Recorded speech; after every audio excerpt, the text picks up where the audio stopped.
এই দেখেন আমি আজকে এখানে একদম একা আসছি, কোনো বন্ধু নাই, কেউ নাই। আর আগে এরকম হয়তো গাড়িতে সিট থাকতো না, লোক ওঠার মানে জায়গা থাকতো না, কিন্তু বন্ধু থাকতো অনেক। আজকে গাড়ির মধ্যে এই যে একটা সিট আছে, কিন্তু এখানে বসার মতো কেউ নাই। আর আগে হয়তো যে গাড়ি আছে একটা, বন্ধু থাকতো 4-5 জন, কারে রেখা কারে নিয়ে যাবো এইসব চিন্তা ভাবনা কইরাও আপনার আর যাওয়া হইতো না। আর অথচ আজকে গাড়ি আছে কিন্তু বন্ধু নাই। বাজে হইতেছে আপনার সকাল 10:30। আমি আসছি গ্রিন মডেল টাউনের এদিকে। আর গাড়ি চলছে আজকে 96 কিলোমিটার। আর ফুয়েল আছে, কিন্তু ফুয়েল কিনতে হইব।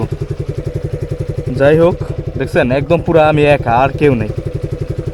তো আসছে আজকে দ্বিতীয় দিনের মতো গাড়ি চালাইতে এই গ্রিন মডেল টাউনে, ঠিক আছে।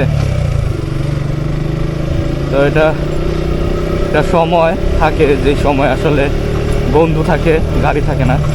আর একটা সময় আসে আপনার গাড়ি থাকে কিন্তু বন্ধু থাকে না। তো সবাই ভালো থাকবেন, আমার জন্য দোয়া করবেন। আসসালামু আলাইকুম।